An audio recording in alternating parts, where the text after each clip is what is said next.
जाओ लेकर आओ जाओ. So when we talk about ecosystem, what do we understand by the term ecosystem?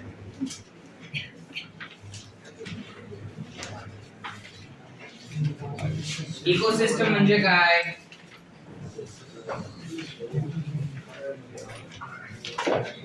अरे EVS है. Ecosystem मतलब क्या? It's an interaction between biotic, abiotic and both.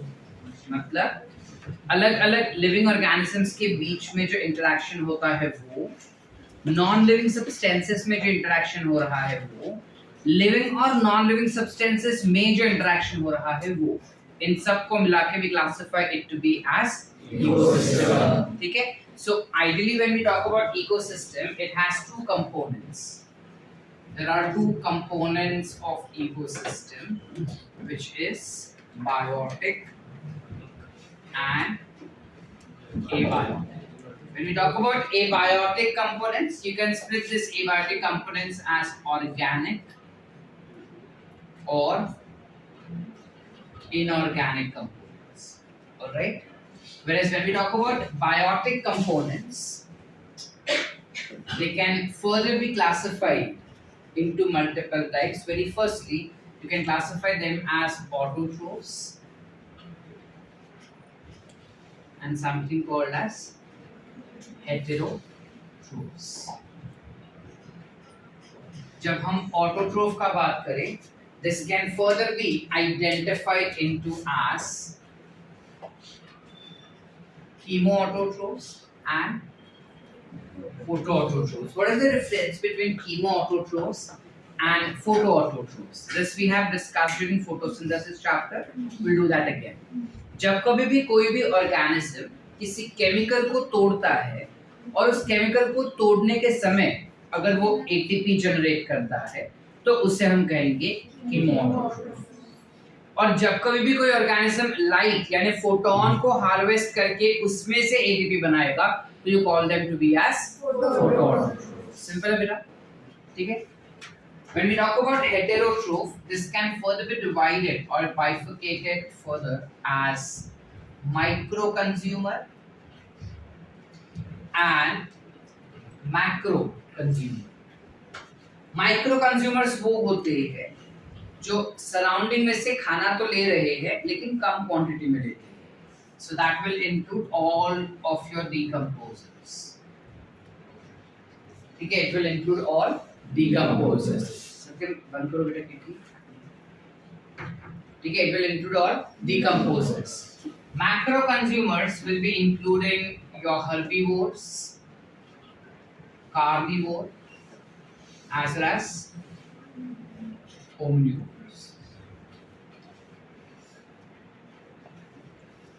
ठीक है. इन सब के डिटेल्स हमें नहीं जानने, हम बचपन में कर चुके. एनसीईआरटी वो डिटेल्स हमको नहीं दे रहे. ठीक है. It is assumed that you all know all of these concepts from childhood. ठीक है. सो ये सारी चीजें मिला के हमको बना के देता है क्या? अब इकोसिस्टम भी दो टाइप के होते हैं. There are two types of ecosystem. You can have something called as natural ecosystem जो naturally बना है, हमने नहीं बनाया, और एक होता है artificial ecosystem. Natural ecosystems वो होते हैं बेटा जो naturally बने हैं, जैसे river, pond, lake, sea, ठीक है, mountains, forest. These are natural ecosystem. So artificial ecosystem क्या हो जाएंगे? जो हमने बनाए. लाइक फॉर एग्जांपल एक्वेरियम हो गया, बोटानिकल गार्डन्स हो गया, zoological गार्डन्स हो गए. ठीक है. Then you can have something like terrace garden. सुने हो कभी? You have terrace garden which is available. ये सारे agricultural land. These are all artificial ecosystem that we have developed by ourselves. इसमें कोई डिफरेंस होता है क्या sir? It's the same. However, NCERT states that अगर हमें इन organisms के बारे में study करना है, if I want to know how exactly two organisms are interacting with each other or how an organism is interacting with its own environment, then we need to study their ecological niche. It is very, very important that we study their ecological niche. Now, what is niche basically? Niche क्या होता है? niche is exact functional role that is played by a living organism at a given point of space. Like for example, यहाँ पे अगर मैं बोलूँ that you have ground floor, you have first floor, you have second floor. Her 3 floor पे और हर जगह पे अलग अलग ऑर्गेनिजम्स हैं, ठीक है। अब इनमें से अगर मुझे जानना है स्पेसिफिकली कि चिंटू का क्या रोल है, there are different roles. Ground floor पे Chintu doesn't play any role, I am talking about first floor only. तो पहली बात तो get to a very narrowed down इलाका जहाँ पे वो बैठा है, which is second bench first seat is where he is sitting. अब वहाँ पे वो आसपास एनवायरनमेंट में कितना कार्बन डाइऑक्साइड छोड़ रहा है, ठीक है, कितना कचरा फैलाता है, कितना कचरा साफ कर रहा है, कितना आसपास के लोगों से इंटरेक्ट अच्छा कर रहा है, उनको काटता मारता है क्या, या अच्छे से उनके साथ घुल मिल के रह रहा है, ये सब स्टडी मैं तब कर पाऊंगा जब मैं उसके इकोलॉजिकल नीश का बात करूं। Ecological niche is the exact place where it is living and understanding what is its interacting और हाउ इज इट्स इंटरैक्शन। कोई भी बिल्डिंग में जब तुम चढ़ के जाते हो, ठीक है, अभी तो लिफ्ट का सिस्टम आ गया, लेकिन सपोज 4 माले का बिल्डिंग है जहाँ पे कंपल्सरी तुमको सीढ़ी चढ़ के ही जाना है। जब सीढ़ी चढ़ के जाना है, you might notice that every floor have different cleanliness and have different aura. Yes or no? हर एक फ्लोर पे अलग अलग क्लीनलीनेस रहता है, अलग अलग तरीके से उसको सजाया जाता है, जिससे हम ये अज्यूम करते हैं कि ये लोग ज्यादा अच्छे से यूटिलाइज कर रहे हैं स्पेस, या ये बहुत बुरी तरह से स्पेस को यूटिलाइज कर रहे हैं। कोई कचरा ज्यादा फैलाता है, कोई नीट तो रखता है, उसके ऊपर से सजा के रखता है फूल वगैरह वाले पेड़ रख के। ये चीज हमको बताता है कि उस फ्लोर वाले उनके एनवायरनमेंट को किस तरीके से इंटरैक्ट कर रहे हैं। इससे हमें क्या फर्क पड़ता है सर? इससे हमें ये फर्क पड़ता है, हम ये जान सकते हैं कि कौन सा इकोसिस्टम बहुत बेहतरीन है। जहां पे इंटरैक्शंस बेहतरीन होंगे वहां का इकोसिस्टम भी बेहतर होगा, ठीक है। हम आगे के चैप्टर्स में तुमको ये चीज डिटेल में पढ़ाई जाएगी कि कैसे जब एक से ज्यादा स्पीशीज किसी एनवायरनमेंट में या किसी इकोसिस्टम में रहते हैं तो वो इकोसिस्टम ज्यादा बेहतर हो जाता है। अब क्वेश्चन इज कौन से पैरामीटर्स पे आप बोल रहे हैं कि वो एनवायरनमेंट बेहतर होगा या वो इकोसिस्टम बेहतर होगा या बुरा? How do you judge whether the ecosystem is good or bad? So we judge that ecosystem is good or bad based on its productivity. Based on the productivity of that specific ecosystem, you decide whether that ecosystem is good or bad. And if it is good, how good it is. ठीक है ना? What exactly do we understand by productivity? देखो, अगर कोई ecosystem है तो वहाँ पे लिविंग ऑर्गेनिजम्स तो है ही है फॉर श्योर, राइट? वो सारे लिविंग ऑर्गेनिज्म ऑर्गेनिक कंटेंट बनाएंगे। एक इकोसिस्टम में जितना ज्यादा ऑर्गेनिक कंटेंट रहेगा उतना बेहतर वो इकोसिस्टम हुआ, जितना कम ऑर्गेनिक कंटेंट हुआ उतना बुरा वो इकोसिस्टम हुआ। समझ पा रहे हैं? तो ऑर्गेनिक कंटेंट के लिए एक और टर्म हमको दिया गया है which is biomass. The production of biomass by an ecosystem is one of the parameter to understand how good that ecosystem would be or how bad that ecosystem would be. ठीक है? How do I study this productivity? तो productivity को study करने के 2 अलग तरीके हमको बताए हैं एनसीईआरटी में। सबसे पहला वो बताता है किसी भी इकोसिस्टम को बेसिकली स्टडी करने के लिए 2 तरीके बताए हैं। सपोज ये हमारे अलग अलग पेड़ हैं, कुछ इस प्रकार, कुछ ऐसे पेड़ ग्रो हुए हैं on a particular land piece.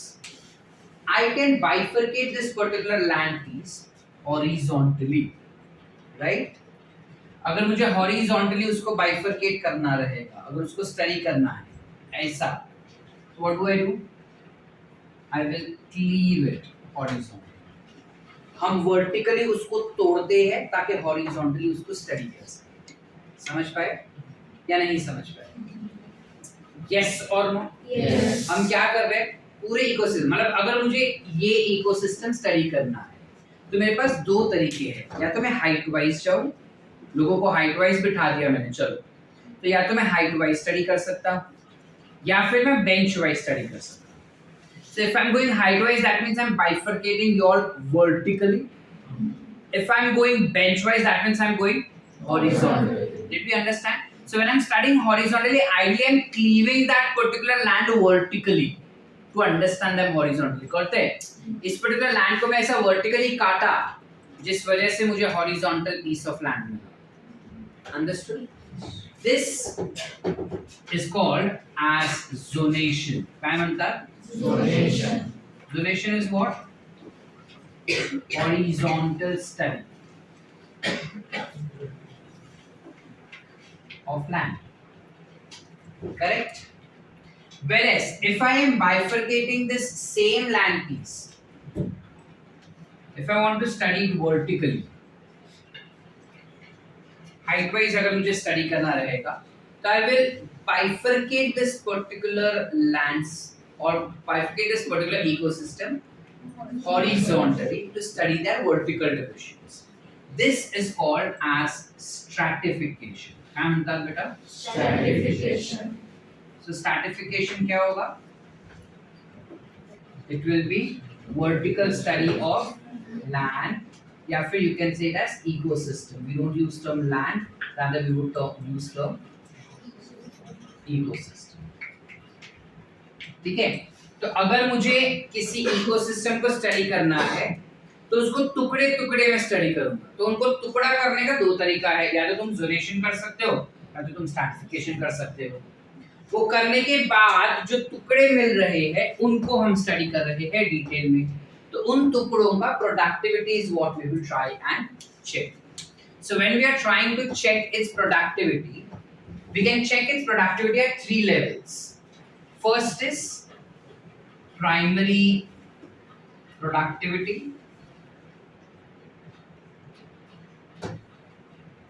then you have secondary productivity,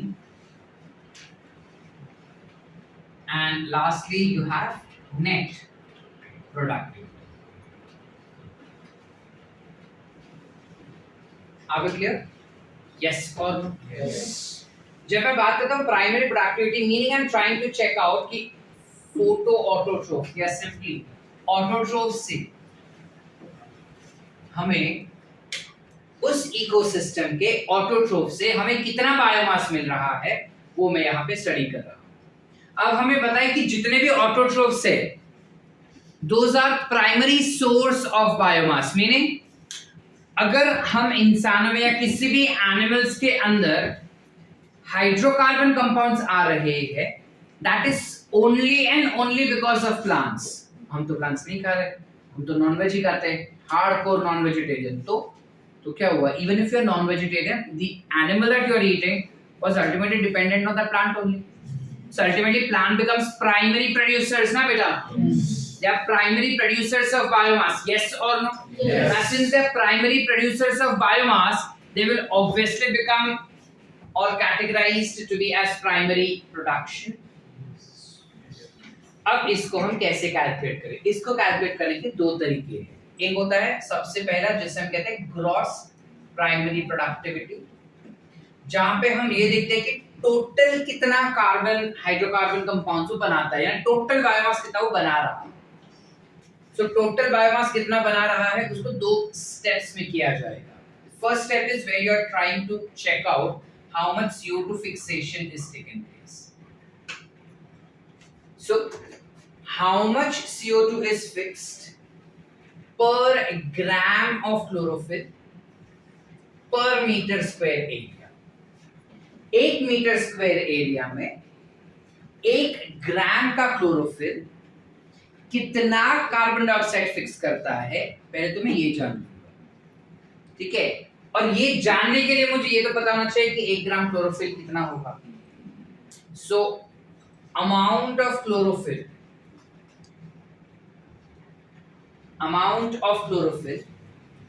पर ग्राम ऑफ ड्राई वेट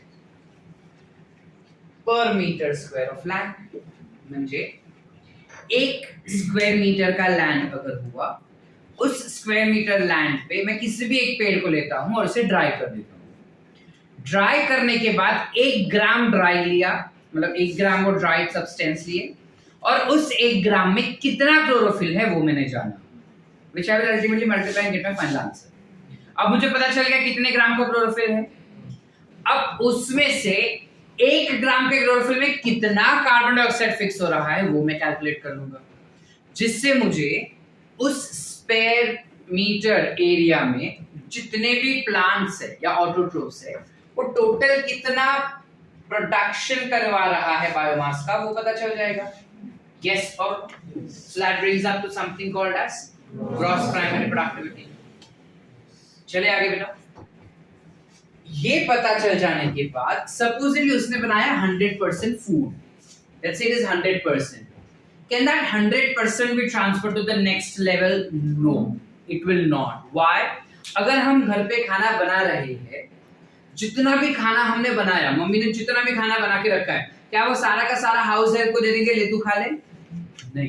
हम क्या करते, पहले खुद खाते हैं, फिर उसमें से अगर कुछ बच गया तो हम बोलते हैं ना हाउस हेल्प को कि भाई आज बच गया तो आज तुम भी खा लो ताकि खाना वेस्ट ना हो. यस और नो? समझ पा रहे? तो ये कुछ ऐसा है. प्लांट्स जब बायोमास बनाता है, जब वो ऑर्गेनिक कंटेंट बनाता है, पहले वो खुद यूटिलाइज करता है. खुद यूटिलाइज करने के बाद जो बच गया ना वो आगे फॉरवर्ड करेगा. So how does that happen? You call it to be as net primary productivity, which is nothing but gross primary productivity minus respiration. नहीं समझे? प्लांट जब रेस्पायर करता है तब वो एनर्जी इमिट करता है. अब अगर वो खाना बना रहा है तो किस लिए बना रहा है? एनर्जी के लिए. So energy gaining process is what? Respiration. Yes sir. So whatever food that it has made, उसमें से अगर हम रेस्पिरेशन में यूटिलाइज करने वाला सब्सटेंस को हटा दे तो जो बच गया ना food, that goes in animals body. So that would be nothing but also classified to be as secondary productivity. So secondary productivity is pretty much equivalent to net primary productivity. तो sir net productivity क्या होगा उस ecosystem का? क्या मगर लगा सकते हैं? नेट प्रोडक्टिविटी क्या होगा? नेट प्रोडक्टिविटी भी nothing but secondary productivity minus respiration. Yes और नो? जितना भी खाना सेकेंडरी प्रोड्यूसर्स यानी एनिमल्स ने, हेटेरोट्रोफ्स या हेटेरोट्रोफ्स ने जितना भी खाना प्लांट्स में से लिया, उनमें से एनर्जी जनरेट होगा. उस एनर्जी का कुछ अमाउंट उसमें से वो एनर्जी प्रोड्यूस करेगा. जब उसने उसमें से एनर्जी प्रोड्यूस किया तो उसके बाद कुछ तो बचा रहेगा पीछे. यस और नो? जो पीछे बच गया वो उस इकोसिस्टम को देगा ना मरने के बाद. अरे सपोज मैंने पेड़ पौधे खा लिए, उनमें से कुछ एनर्जी ले लिया और मैं मर गया, तो मेरे बॉडी में मैक्सिमम फूड तो बर्न हो जाएगा. थोड़ा कुछ जो बच गया that will be utilized in formation of my muscle, bones and etc, which is nothing but biomass. That becomes nothing but net productivity. How do I calculate net productivity? We can calculate by calculating carbon content. Now what is carbon content? Carbon content is grams of carbon obtained per meter square area per day. एक दिन में 1 metre square area में कितने ग्राम का carbon बन रहा है या कार्बन कंटेंट प्रेजेंट है, वो जानने से मुझे पता चल जाएगा कि उस इकोसिस्टम का प्रोडक्टिविटी क्या है. समझ पा रहे या bouncer? Yes. Yes. Everyone? Yes. Are we clear? Yes. Yes और नो? Yes. यस और नो? Yes. कहा जाता है कि ओशंस के अंदर, ओशंस इकोसिस्टम के बायोमास यानी एक्वेटिक इकोसिस्टम का बायोमास सबसे ज्यादा होता है as compare to terrestrial life. ठीक है? क्यों सर, ऐसा क्या, ये वो चैप्टर के अंत में ये राज खुलेगा, अभी नहीं. यहां तक क्लियर अपने को? Any doubts? पक्की बात. अब हमें ये पता है कि एक पर्टिकुलर इकोसिस्टम जो है उसमें से कुछ बायोमास बन रहा है और वो बायोमास के बेसिस पे हमने तो डिक्लेयर कर दिया कि ये वाला इकोसिस्टम बेस्ट है, वो वाला इकोसिस्टम कम बेस्ट है, ये तो थर्ड क्लास ही है, ये तो हमने डिक्लेयर कर दिया. बट एग्जैक्ट मैनेज अगर हमें करना रहेगा तो it is very important that whatever organic content is there in your body और whatever composition is there in your और plants body needs to be going back to the atmosphere. ये हम पहले भी पढ़ चुके हैं. जब तक हमारे अंदर की चीजें एटमॉस्फेयर में वापस नहीं जाएगी, नेक्स्ट जनरेशन को चीजें नहीं मिलेगी, कम पड़ेगा. So the process where we are transferring contents of your body to the next generation will be called as what? Decomposition. क्या बोलेंगे इसे हम? Decomposition. Decomposition is nothing but slow degradation of living organisms. It's called as decomposition. Now this is possible with the help of 4 steps. 4 step में ये होता है, 5 step में होता है ये चीज. The first step that we have is called as fragmentation. क्या होता है? Fragmentation. Second step that we have is called as bioleaching. या फिर सिर्फ लीचिंग दिया है I guess. है ना? The second step that we have is called as leaching. ठीक है? Third step is called as catabolism. ये तो पता होगा. What is catabolism? That's catabolism. Then you have something called as humidification.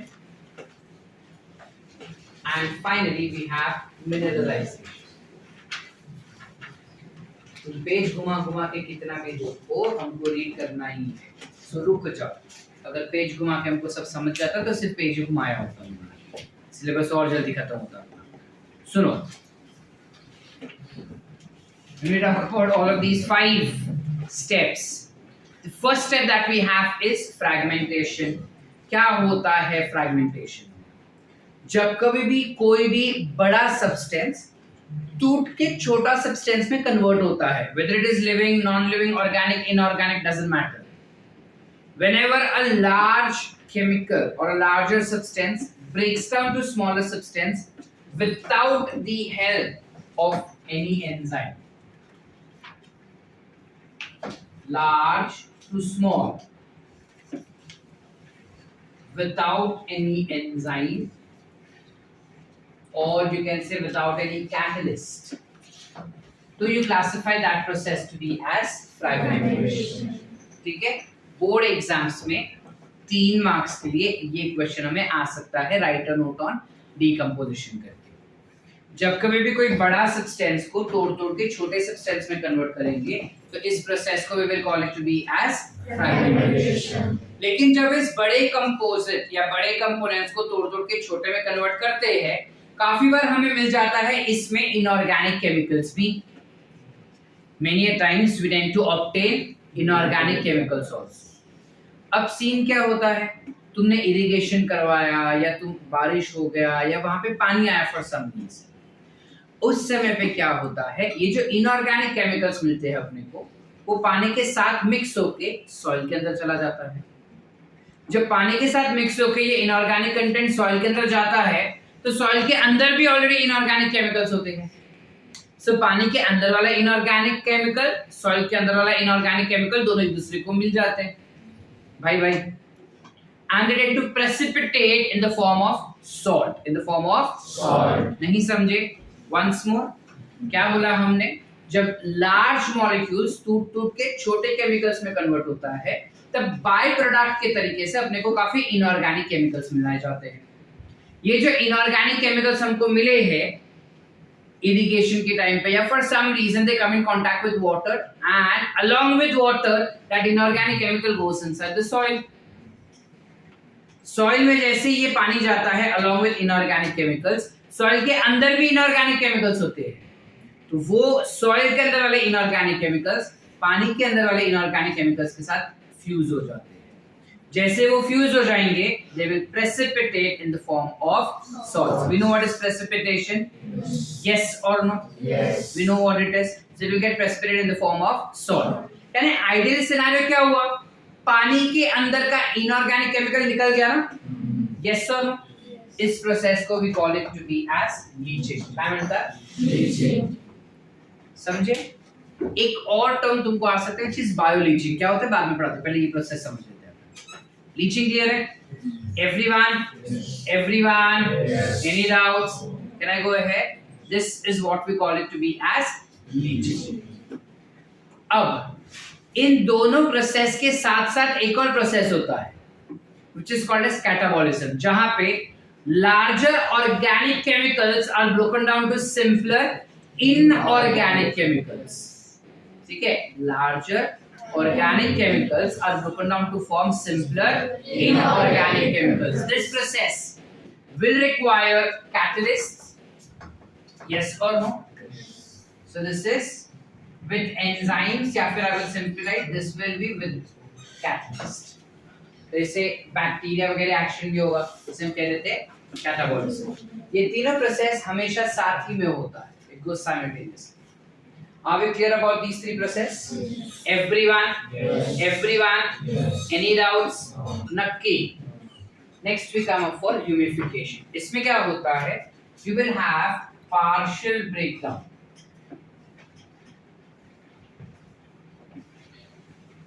of organic matter. जो ऊपर का हमने बोला that was catabolism where there was complete breakdown. इसी वजह से organic got converted to inorganic. However, humidification में क्या होता है, तुमने काफी बारी नोटिस किया रहेगा, तुम्हारे घर में जो कुंडा रहेगा तुलसी का या कोई भी प्लांट्स अगर ग्रो किए रहेंगे तो उसके जो कुंडा होता है उसमें देखो उसका सॉइल देखो, या फिर नॉर्मल ग्राउंड जो रहता है उस ग्राउंड के ऊपर भी तुमने काफी बार देखा रहेगा जहाँ पे सॉइल रहेगा कि बहुत टाइम तक जब उस पे पानी रहता है ना, धीरे धीरे करके वो सॉइल का कलर चेंज हो जाता है. अब जब तुम उसको खोदते हो ना तो तुमको पता चलता है कि ऊपर वाला लेयर तो बहुत डार्क कलर का था, नीचे वाला सॉइल है वो लाइट कलर का है. So that dark layer is because of formation of something called as humus. Formation of something called as Humus. What is humus? Humus is nothing but partially broken down organic content. Are we clear, beta? Yes or no? Yes. Everyone. So humus is partially broken down organic content. This is amorphous in nature. Amorphous का होता है powdery होता है. इससे तुमको एकदम से दिखता नहीं डिफरेंस. जब तुम खोदते हो ना उसके बाद डिफरेंस दिखता है. और ये अमॉर्फस पाउडर जो होता है वो इतना हीट होता है दैट इसको आगे और डिस्ट्रॉय करना बहुत ही ज्यादा डिफिकल्ट है. It is very difficult to break down this partially broken down organic content. Is it nutritious? Yes, it is highly nutritious for plants to grow, but then the problem is it is very difficult to break it down further. ठीक है, NCERT ना एक statement देता है that humus is non-degradable organic, partially broken down organic compound. Exact next line में बोलता है that bacteria break it down. ठीक है, तो हम क्या लिखे सर, क्या है? It is very difficult to break it down and bacteria या फिर climatic action जब होता है ना टेम्परेचर वगैरह चेंजेस की वजह से, तो ये ह्यूमस टूटता है, धीरे धीरे टूटता है, बहुत साल लग जाते हैं उसको तोड़ने के लिए. तो धीरे धीरे वो टूटता है, टूट के बनेगा inorganic chemical. This inorganic chemical becomes insoluble in water. It becomes insoluble in water. So whenever there is rainfall, irrigation or anything, उस पानी के साथ ये inorganic chemical which is insoluble in water, they get colloided with each other. We know what is colloid? पानी के साथ bind करना लेकिन डिसॉल्व नहीं हो रहा, तो वो पानी के साथ कोलॉइड हो जाता है और पूरी जोर से, पूरी क्षमता से पानी के साथ वो नीचे चला जाता है, बहुत नीचे, to something called as ground water, forming something called as minerals, and this process is called as mineralization. Are we clear? Yes or no? Yes. Entire process is clear of decomposition. Yes. Any doubts up till here? No. Once more or understood? Understood. Everyone? Yes. पक्का? Board exams में या theory exams में आकर हम लिख पाएंगे क्या होता है 3 मार्क्स के लिए? पक्का. अब इसके ना हमको कुछ कंडीशंस दिए कि जो डीकंपोजिशन है वो रैंडमली कोई भी कंडीशंस में नहीं हो सकता बेटा. It requires some specific condition. What is that specific condition? उसको वार्म एनवायरमेंटल कंडीशन चाहिए, जिस वजह से कोई भी जब मर जाता है ना तब उसको हम बर्फ के बॉक्स में रखते हैं. Why do we keep it in? मतलब जब कासिफ लाया भी था सारे डेड ऑर्गन्स, वो बर्फ में ठंडे रख के लाया था. Why? Because it is very evident कि अगर हम उसको वार्म एनवायरनमेंट देंगे ना तो उसके अंदर जितने भी बैक्टीरिया है वो सब एक्टिवेट हो जाएंगे और चीजों को तोड़ना शुरू कर देंगे. और जब वो चीजें टूटेंगी तो ऑब्वियसली अमोनिया डेवलप होगा as excretory product which will start smelling. Are we clear? So पहले तो चाहिए वार्म एनवायरनमेंट, उसके साथ यू रिक्वायर मॉइस्चर। बिना मॉइस्चर के तो डिग्रेडेशन पॉसिबल ही नहीं है। ठीक है, क्यों नहीं पॉसिबल है? बायोमोलिक्यूल्स याद करो, वहां पे हमने पढ़ा है कि कोई भी ऑर्गेनिक केमिकल को अगर हमें तोड़ना रहेगा तो बिना पानी के वो टूट ही नहीं सकता। याद आ रहा है जब हम यूट्रोफिकेशन बायोमोलिक्यूल में नहीं किसी दूसरे चैप्टर में हम पढ़े थे, when we spoke about breaking down of chemicals also, BOD वाला पार्ट जब हम किए थे, microbes वाला। Remember while microbes we did discuss that if you want to break down complex organic matter into simpler, you require oxygen, and that's why there was BOD, biological oxygen demand. Yes sir? Likewise अगर moisture का बात करें तो बिना पानी के तो वो टूट ही नहीं सकता। Are we clear? Yes. Any doubts? So you require warm atmosphere, you require moist atmosphere, plus you will require oxygen चाहिए ना भाई? So you will require you will require aerobic conditions. If the conditions are anaerobic, decomposition will not occur.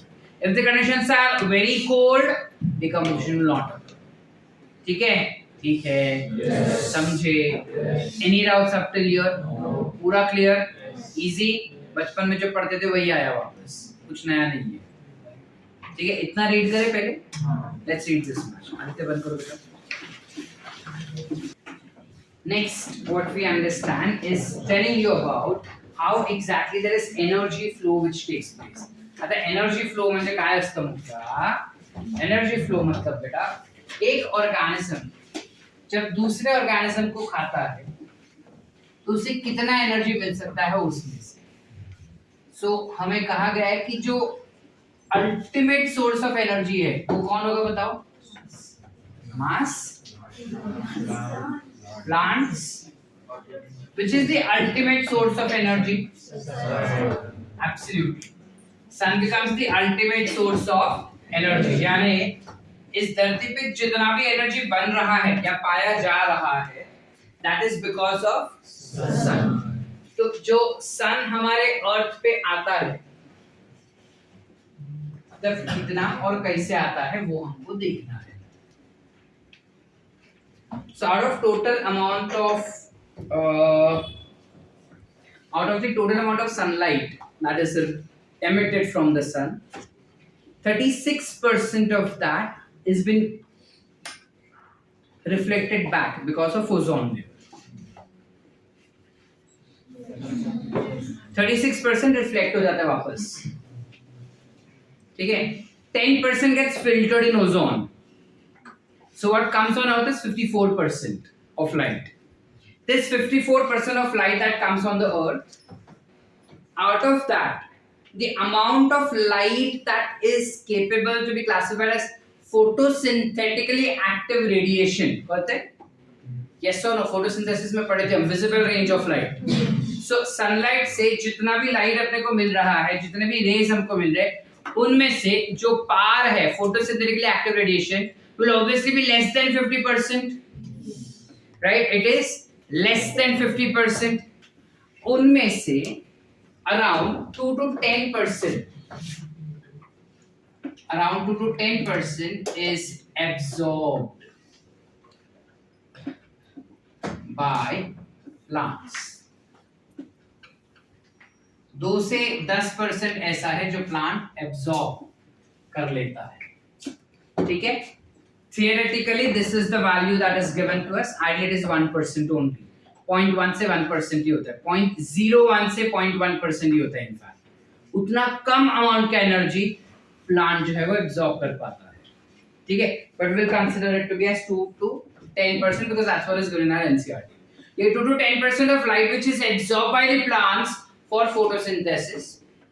अब वो उनमें से कितना बेहतरीन quality का लाइट को एब्सॉर्ब करता है, उसको एब्सॉर्ब करने के बाद कितना बेहतरीन तरीके से उसका इस्तेमाल करता है, कैसे उसको कन्वर्ट करता है, कन्वर्ट करके कौन सा फूड बना रहा है, all of this will decide the quality of product that a plant is producing, या फिर what will be the productivity of that particular plant. ठीक है, अब let's say plant produced 1000 joules of energy. Let's say plants produce 1000 joules of energy. अब जो 1000 joules of energy plant के पास आया है, ऑब्वियसली प्लांट पे से जाएगा वो किसी हर्बीवोर के पास. Let's say herbivore that we are discussing is rabbit. Rabbit ने इस प्लांट को खा लिया. तो रैबिट के पास इसका हमेशा सिर्फ और सिर्फ 10% ही जाता है. 90% of the energy produced by the plant is utilized by the plant. So 10% of this becomes 100 joule. समझ पा रहे क्या नहीं? तो 100 जूल ही खाली रैबिट के पास जाता है. अब सपोज इस रैबिट को खा लिया किसी बड़े एनिमल ने, लेट्स से फॉक्स ने खाया इसको. Let's say fox ate it. सो फॉक्स के पास जाएगा कितना? 10 जूल. Fox को let's say eat fox was being eaten up by let's say leopard. ठीक है? लेपर्ड का स्पेलिंग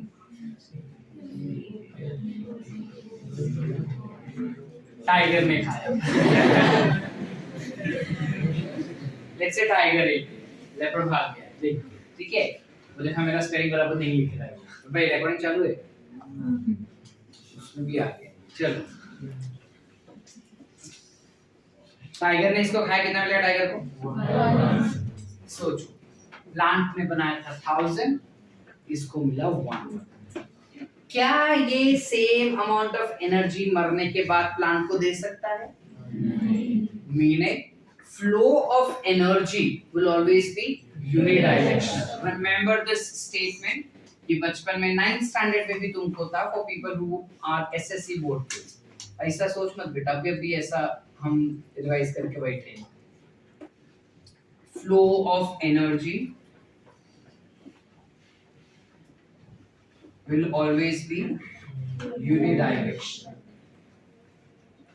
एक ही डायरेक्शन में जाएगा, वो रिवर्स नहीं आ सकता. ठीक है बेटा? इससे हम क्या कहेंगे? We call this to be as food chain. Yes or no? We will call it to be as food chain. आसान हो गया चीज. It is called as food chain. ठीक है? अब इस पर्टिकुलर फूड चेन में कहा ये जाता है कि अगर फूड चेन लंबा हुआ ना, तो लास्ट वाले को हमेशा कम एनर्जी मिलता है. यहीं पे अगर फूड चेन छोटा हुआ तो लास्ट वाले को एनर्जी हमेशा ज्यादा मिलेगा. मीनिंग अगर मैं बीच में से फॉक्स हटा दूं, लेट्स से टाइगर ने डायरेक्टली ही खा लिया रैबिट को, तो ऑब्वियसली इसको 10 जूल मिलता था 1 जूल के जगह. यस और या फिर लेट्स से बीच में और भी बहुत सारे थे और बाद में ये आया, और ये अगर डायरेक्ट प्लांट में से ही ले रहा है, तो obviously this would have a better amount of energy gain because the cycle is slower. Yes or no? Yes. That's what it is trying to explain. तो ऐसे हमारी दुनिया में बहुत सारे अलग-अलग टाइप के इकोसिस्टम में there are different types of food chains which are existing. जिनमें से दो का एग्जांपल तुमको दिया है, which is detritus food chain and grassland GFP that is given to us. Did you know?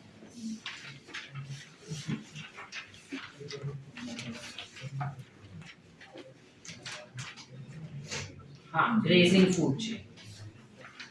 You have something as detritus food chain and grazing food chain. Detritus food chain सबसे छोटा होता है. उसमें क्या होता है? कोई भी लिविंग ऑर्गेनिज्म मर गया, चाहे प्लांट मरा चाहे एनिमल मरा, उसके ऊपर डेट्रिटिवोर्स ने फीड कर लिया, यानी कोई बैक्टीरिया ने वगैरह ने उस पे फीड कर लिया, बस खत्म. So that becomes detritus food chain. And then you have something as grazing animal food chain.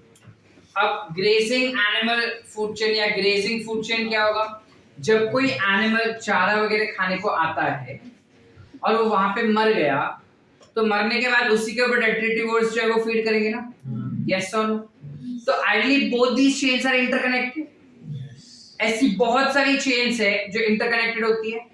तो ये सारे interconnected, all of these interconnected food chain will be together called as we will call it as food web. जिनमें चाहे कोई भी ecosystem हो या कोई भी फूड चेन हो, जो फर्स्ट ऑर्गेनिज्म होता है, it is always primary producer. ये हमेशा प्राइमरी प्रोड्यूसर्स ही रहेंगे, जिनमें सबसे ज्यादा एनर्जी रहता है. उसके बाद हमेशा प्राइमरी कंज्यूमर्स आएंगे बेटा, जिनमें सेकंड लार्जेस्ट एनर्जी रहेगा, टॉकिंग अबाउट एनर्जी। फिर आएगा सेकेंडरी कंज्यूमर्स, जिसमें थर्ड लार्जेस्ट एनर्जी रहेगा, और least energy will always be seen in tertiary consumers. Are we clear बेटा? यस और नो? अब इनमें से कुछ कुछ एनिमल्स ऐसे होते हैं जिनको हम प्राइमरी कंज्यूमर में भी डाल सकते हैं, जिनको हम सेकेंडरी कंज्यूमर में भी डाल सकते हैं, और टर्शियरी कंज्यूमर में भी डाल सकते हैं, depending on the ecosystem that we select. समझ पा रहे? Depending on what ecosystem we are selecting, based on that we would decide कि कौन सेकेंडरी कंज्यूमर हो सकता है और कौन tertiary.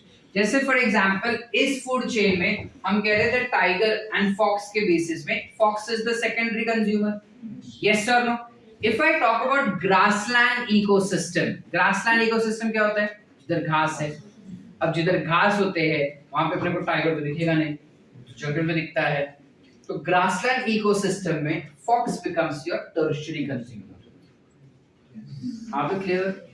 Yes or no? Yes. Everyone. So is the reason that there are certain examples which are given to us in our NCERT about animals, which are as such you cannot define कि ये कौन से level पे होता है. It can be secondary, it can be tertiary also. Are we clear?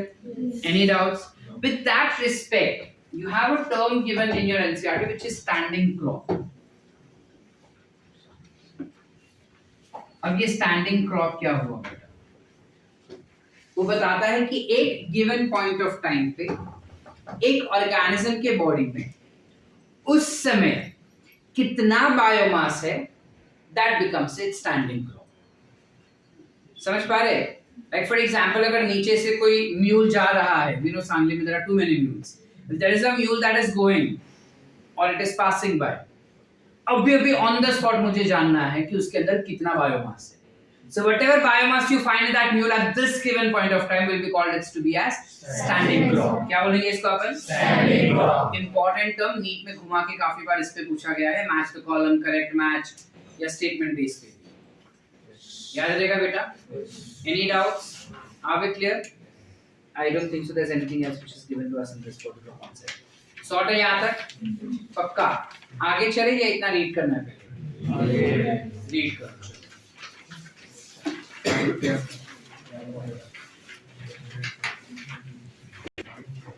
Now, when we talk about ecological pyramids, here we are trying to understand. अब यहाँ पे हमने कैसा अब तक ये पढ़ा ना कि इकोसिस्टम को कैसे पढ़ा जाता है, इकोसिस्टम के कंपोनेंट्स कैसे स्टडी करेंगे, based on that we declare a particular ecosystem could be good or bad.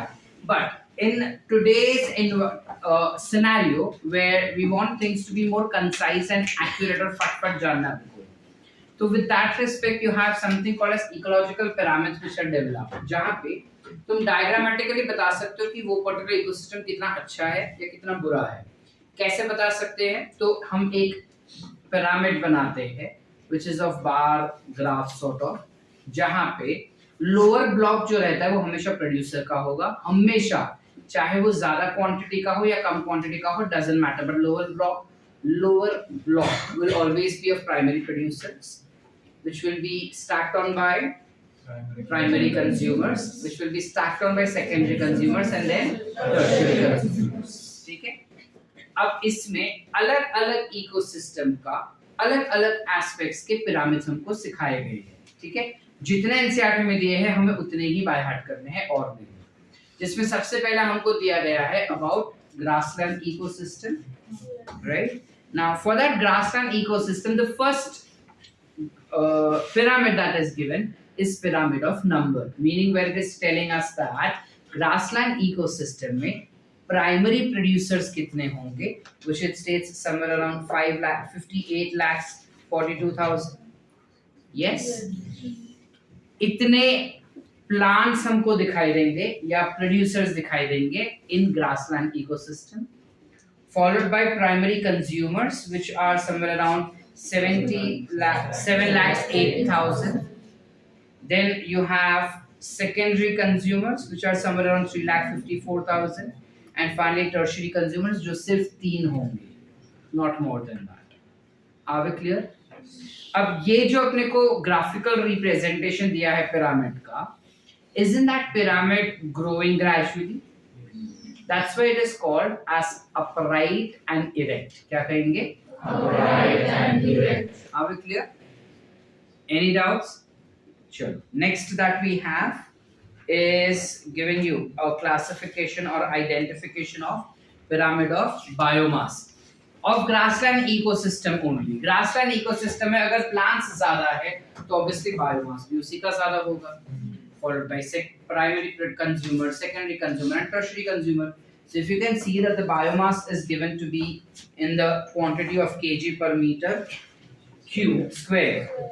ठीक है, तो the amount of biomass produced by primary producer is 809 kg per meter square. Primary consumers is 37, then secondary consumer is 11 and tertiary consumer सबसे कम थे ही, इसलिए उनका biomass भी सबसे कम है। Are we clear? Everyone? Any doubts? Sure. Next that we have is, देखो ये थोड़ा अलग टाइप का दिया है ना अपने को, क्योंकि ये हमको ग्रासलैंड इकोसिस्टम का नहीं बताया, ये एक्वेटिक इकोसिस्टम का दिया है। If I'm not mistaken, it is pond or lake ecosystem.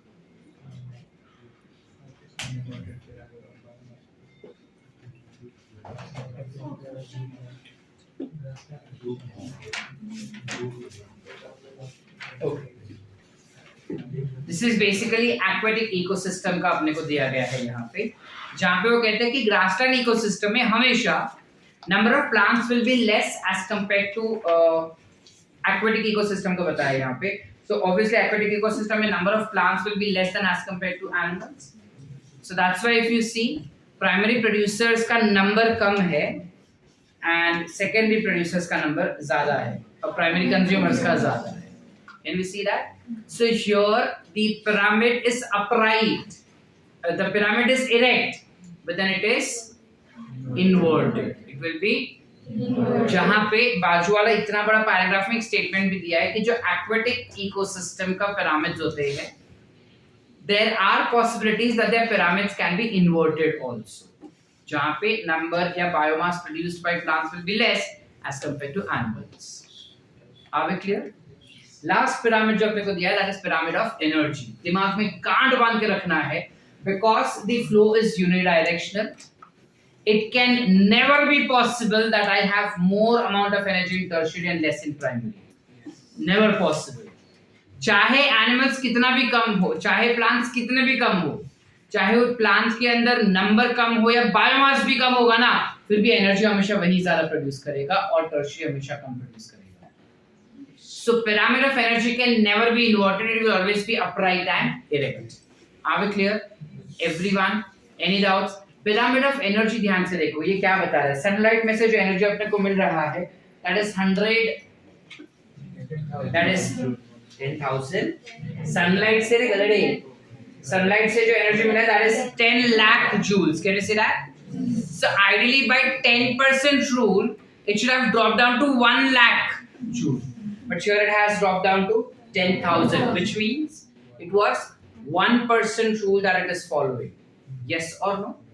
The amount of light that it absorbed was how much?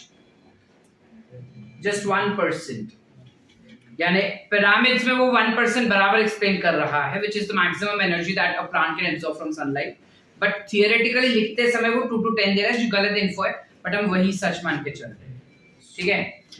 फिर उसके बाद वो 10,000 जूल का एनर्जी प्राइमरी प्रोड्यूसर ने खाया, सेकेंडरी प्रोड्यूसर ने 1000 लिया, सेकेंडरी ने 100 लिया एंड टर्शियरी ने 10 लिया, which is called as 10% rule. Are we clear? Any doubts with pyramids of energy? Anyone? सारे पिरामिड समझे क्या है, कैसे है? खाली एक याद रखना है, दो चीजें याद रखनी है कि जो पिरामिड ऑफ एनर्जी होता है वो हमेशा अपराइट एंड इरेक्ट ही रहेगा। दूसरा एक्वेटिक पिरामिड जो रहते हैं वो जनरली पॉसिबली चांसेस है कोई इन्वर्टेड भी हो सकती है, ठीक है? चलो रीड करें इतना क्विकली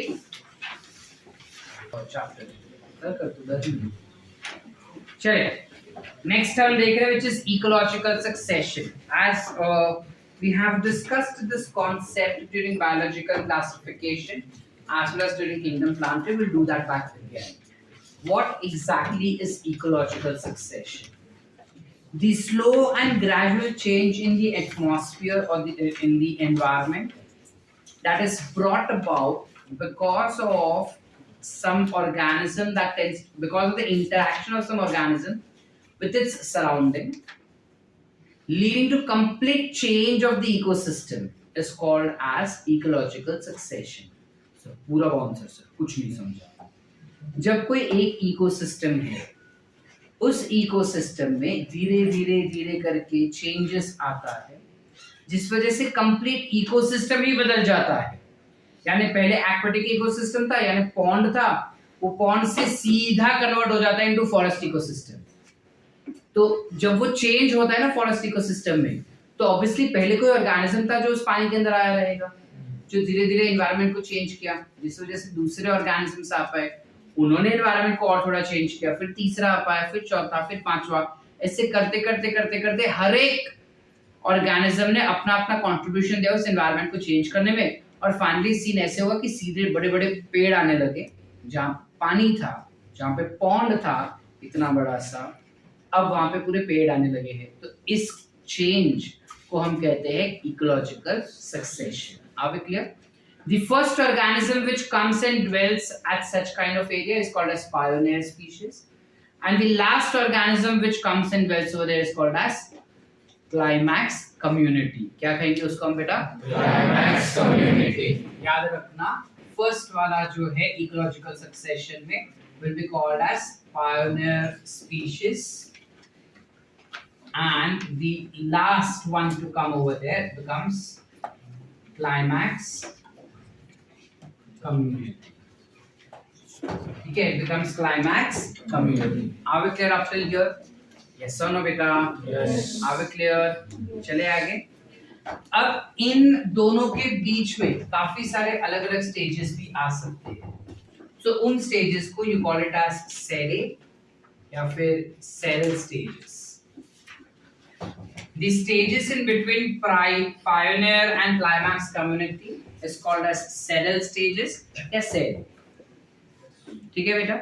सबसे बड़ा स्लो एंड सबसे बड़ा और लंबा इकोलॉजिकल सक्सेशन कुछ हुआ रहेगा तो वो ह्यूमन एवोल्यूशन है या अर्थ का इकोलॉजिकल सक्सेशन है, ऐसा एनसीईआरटी बोलता है. जहां पे अर्थ पे कोई लाइफ एग्जिस्टिंग नहीं था पहले, है ना.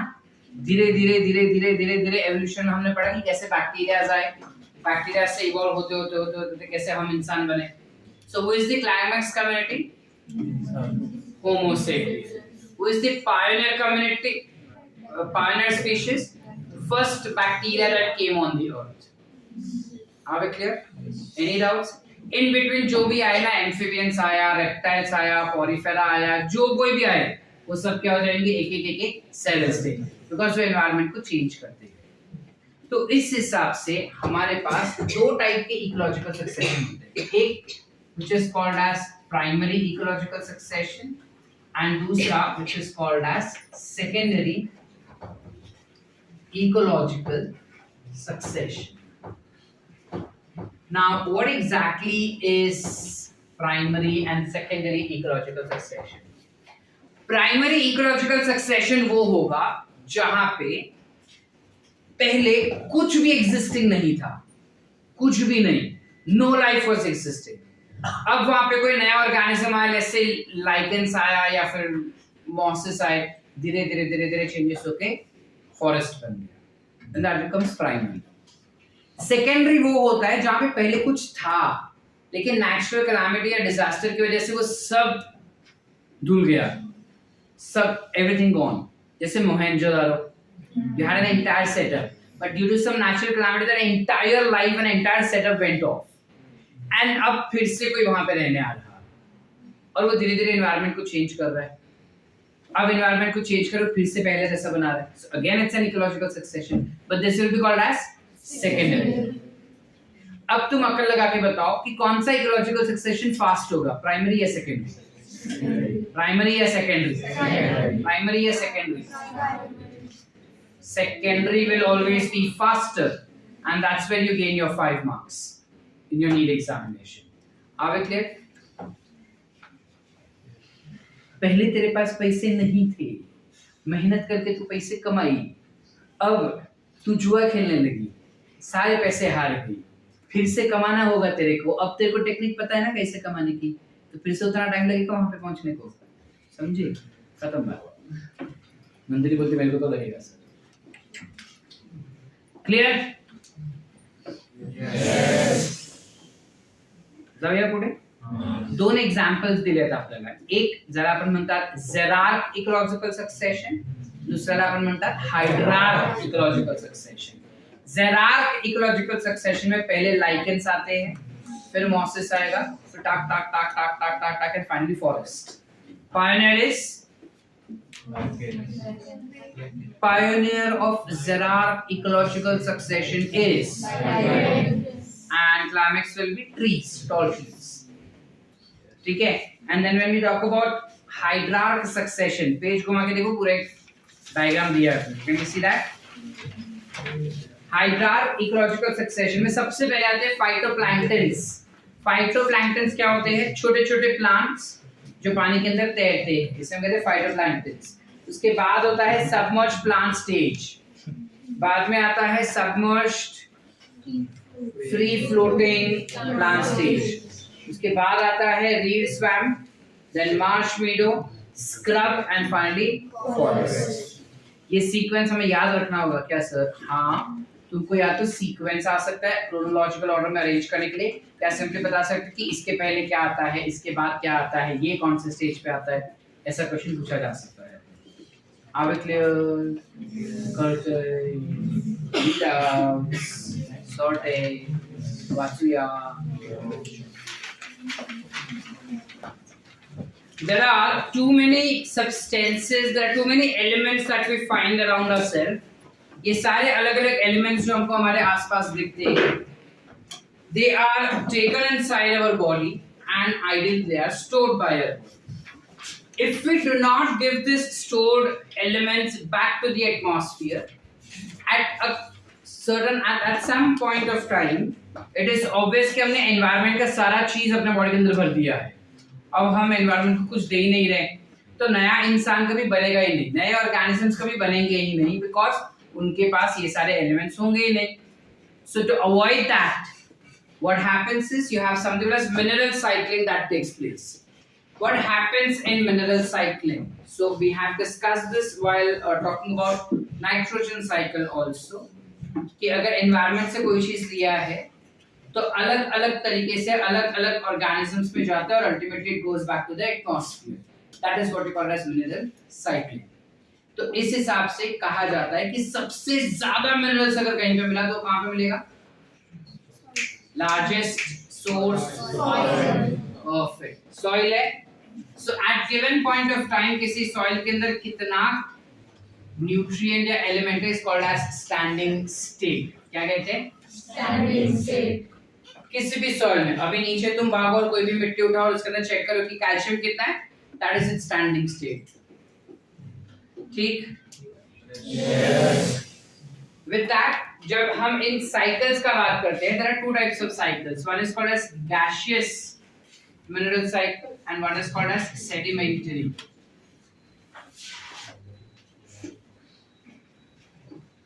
Mineral cycle. Gaseous mineral cycle is जहां पे गैस फॉर्म है, यानी हवा से उसको लिया जाता है, अलग अलग ऑर्गेनिजम्स में जाएगा और फिर से हवा में दे दिया जाएगा. लाइक फॉर एग्जांपल नाइट्रोजन हो गया, हवा में से लिया हमने, कार्बन हो गया, ऑक्सीजन हो गया, ठीक है, ठीक है, एक्सेट्रा. जब सेडिमेंट का बात आएगा तो you have sulphur, phosphorus, calcium, potassium, sodium etcetera soil में से मिलने वाला. ठीक है बेटा? यस. इनमें से हमें सिर्फ दो ही पढ़ने, एक कार्बन का पढ़ना है और एक फास्फोरस का पढ़ना है, बाकी नाइट्रोजन का हम ऑलरेडी पढ़ चुके हैं. अब सुनो कार्बन के बारे में कि कार्बन का साइकिल कैसे होता है. जब हम कार्बन साइकिल का बात करते हैं, सबसे ज्यादा कार्बन हमें कहां पे मिला होना चाहिए? एटमॉस्फेयर से. what should be classified to be as a reservoir of carbon, largest quantity of carbon? Ideally हम अज्यूम करते हैं कि हमारे बॉडी में सबसे ज्यादा कार्बन होगा हवा में होने से, ठीक है, but that is false. An animal body has almost 45% of the total carbon on this earth. Largest amount of carbon that you see is present in the sea water or aquatic life, which is somewhere around 71%. How is it possible कि हमारे body में सिर्फ 45% हमारे wait के हिसाब से हमारे पूरे बॉडी का सिर्फ 45% ही बायोमास विल बी कार्बन, जबकि एक्वेटिक लाइफ में 71% कैसे हो सकता है? पानी से ज्यादा तो जमीन पे इतना एनिमल्स और प्लांट्स है, तो जमीन पे होना चाहिए ज्यादा सर, उसमें कैसे हो रहा है? Will come to that conclusion. क्या हो रहा है देखो, हमारे एनवायरनमेंट से हमने कार्बन डाइऑक्साइड, हमने कार्बन को कंज्यूम किया in the form of carbon dioxide, which is very firstly consumed by plants, obviously, right? Plants will consume that with the help of a particular process called as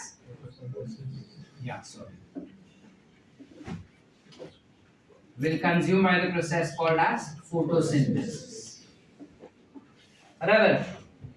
अब जब plants के अंदर carbon गया है तो वो वापस एनवायरनमेंट को या उसके आगे कैसे जाएगा? तो उसके तीन तरीके हैं. या तो वो फिर से हवा में उस कार्बन डाइऑक्साइड को छोड़ देगा by the process called as respiration, या तो फिर इसको कोई एनिमल्स खा जाएंगे, यस और नो, या फिर it can get dead and decayed, yes और नो. अब डेड एंड डीके हो गया तो वो छोड़ो बात, फिर से सॉइल में ही चला गया. एनिमल्स के अंदर कार्बन गया ना अभी, तो एनिमल्स के अंदर जो कार्बन गया उसका क्या? एनिमल्स के अंदर जो कार्बन गया या तो वो वापस एटमॉस्फेयर में जा सकता है by the process called as respiration, या फिर एनिमल भी तो मरेगा, मर के डेड डीकेड ऑर्गेनिज्म हो गया. अब ये डेड डीकेड सब्सटेंसेस जो है पानी के साथ मिक्स होके ओशन में चले जाएंगे, yes or no? It can get dead, decayed, mixed with water molecule and go into the oceans or any aquatic or any water bodies. तो जब वो वापस वाटर बॉडीज में रहेगा तो ऑटोमेटिकली क्या हो जाएगा? वाटर बॉडीज के अंदर कार्बन कंटेंट बढ़ जाएगा ना. इस वजह से ocean is said to be 71% reservoir. अब पानी के अंदर क्या होता है? You have something called corals, सुने हैं? Corals tend to form calcium carbonate reefs. Corals जो होते हैं वो calcium carbonate के piles बनाते हैं, rocks बनाते हैं, उसमें कहते हैं calcium carbonate reefs. Yes. अच्छा, हर बार थोड़ी समुद्र में जाता है, कुछ फॉसिल बन सकते हैं. फॉसिल बन गए तो फॉसिल फ्यूल बन जाएंगे, पेट्रोल, डीजल वगैरह, और जब उसको जलाया जाएगा तो वापस एनवायरनमेंट में कार्बन डाइऑक्साइड आ गया. This becomes your carbon cycle. आसान. ये NCERT gives you some amount कि कितना कार्बन डाइऑक्साइड पूरा सालाना फिक्स होता है. 4 into 10 raised to 13. हाँ, 4 into 10 raised to 13 kg of carbon dioxide or carbon gets fixed per year by this entire earth. ये याद रखना पड़ेगा क्या सर? हाँ, चले. Carbon cycle clear. The next jump up for understanding about phosphorus cycle.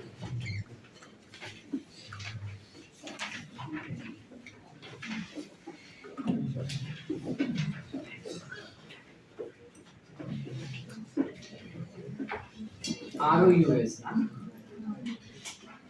When we talk about phosphorus cycle, सबसे ज्यादा phosphorus हमको कहां पे मिलता है? सॉइल में मिलेगा, हवा में मिलेगा,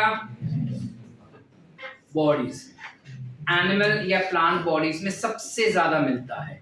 चलो let's say consider plant body में ज्यादा मिलता है, लेकिन वो तो हम ही खाते हैं ना, तो हमारे बॉडी में फॉस्फोरस सबसे ज्यादा हो गया, बिकॉज हमारे बॉडी में तो है ही, ऊपर से प्लांट्स का भी हम खा जाते हैं. तो हमारा जो सॉलिड एक्सक्रीटा निकलता है that will be rich in phosphorus. That solid excreta we have already discovered in microbes chapter. It tends to go into some water bodies. So automatically इस water body, अगर by chance कोई water body contaminate हुआ ये sewage water से, तो obviously कि उसका phosphorus content बढ़ जाएगा. गांव में तो होता ही है ऐसा, उधर थोड़ी ट्रीटमेंट सिस्टम होगा, STP नहीं होगा ना, सीवेज ट्रीटमेंट प्लांट गांव में नहीं होता बेटा. तो जो भी सॉलिड एक्सक्रीटा रहेगा might get into some pond, river, lake, ultimately raising its phosphorus level.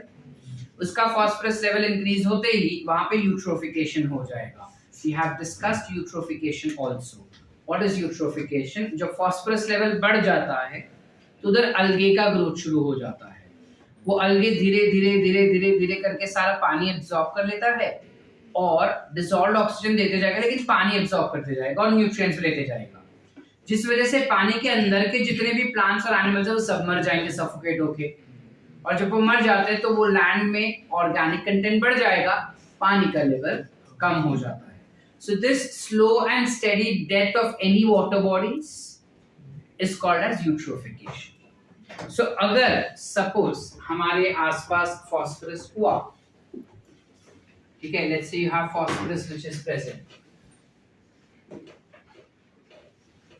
PO4, ठीक है, या let's say you have phosphate which is present. It is pretty obvious के वाटर के अंदर फॉस्फोरस का कंटेंट बढ़ गया है. That phosphate will be either taken up by plants, yes or no, either it will be taken up by plants or it will be deposited in the form of sedimentary rock.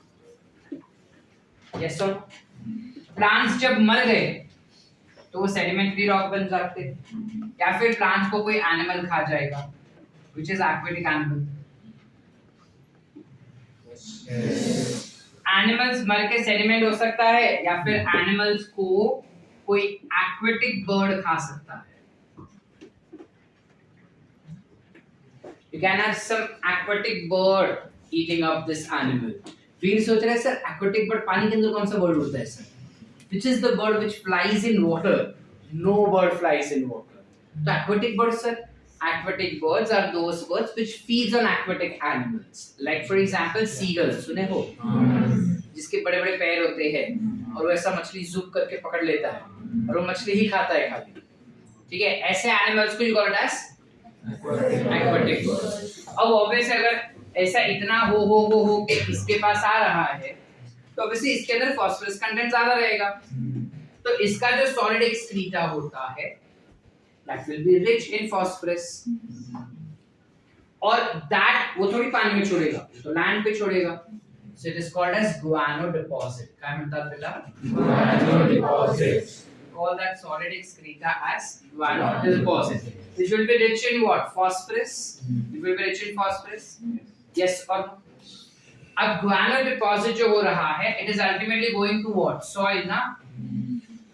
It's going to the soil. That soil will be taken up by plants that are seen on land, and those plants will be eaten up by whom? Animals. या फिर it can get dead and decay. बरोबर की नहीं? तो animals भी तो मरेगा. ये dead decayed होने के बाद it can undergo the phosphorus content into the soil. हो कि नहीं? करते?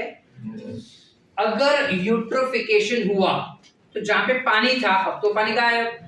यूट्रोफिकेशन की वजह से phosphorus कंटेंट बढ़ जाएगा ना उस लैंड का भी. यानी जो सेडिमेंटरी रॉक्स है वो जमीन पे भी तो आ सकता है. तो that might undergo something called as weathering. weathering यानी कि पत्थरों का टूटना, टूट के बनेगा soil.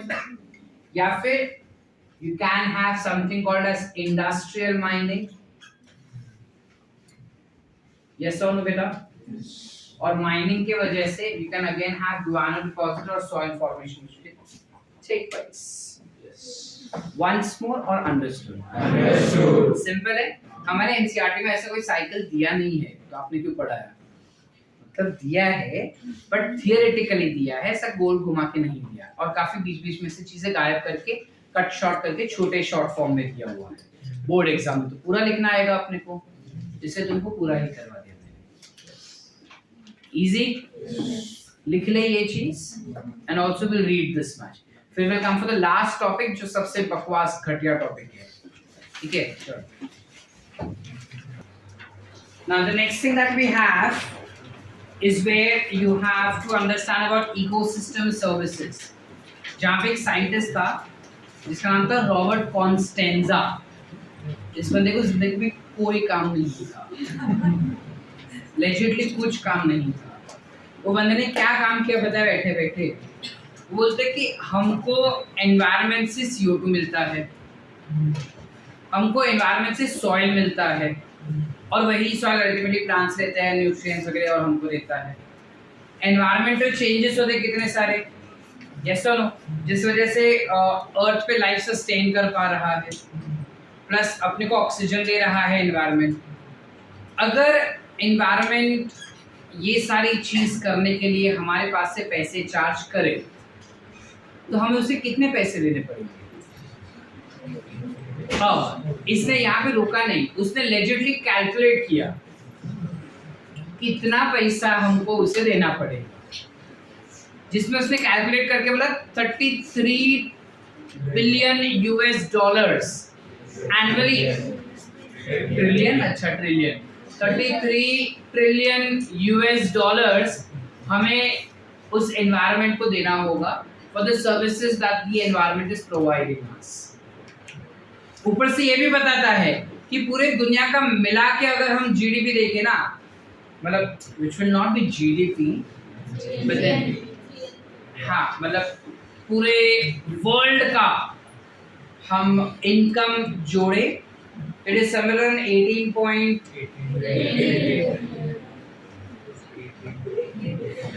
18 ट्रिलियन US डॉलर्स ही है खाली। माने जहाँ में हमको 33 ट्रिलियन डॉलर्स देने थे, हम तो खाली $18 ही कमा रहे हैं। तो हम कैसा पे करते थे? तो हमारे पे तो बहुत उधारी हो जाता था, ऐसा बोल रहे हैं। यहाँ पे रुका नहीं वो, उसने वो 33 ट्रिलियन US डॉलर्स का बाइफरकेट किया कि कौन से काम के लिए एनवायरनमेंट को हमें कितना कितना देना पड़ता था, जो लास्ट पैराग्राफ में दिया हुआ है अपने, जो हम रीड कर लेंगे। ठीक है, क्लियर है? इस पे कभी क्वेश्चन आता है क्या सर? हाँ, इसी पे क्वेश्चंस 3-4 बन चुके हैं नीट में, so you do have questions asked on this concept as well, so do not skip this concept. I know कि ये फालतू concept, इसका क्या मतलब है sir, but then it is asked in NEET examination. Are we clear? Entire chapter is solved. With that we end with the ecosystem chapter. Sure.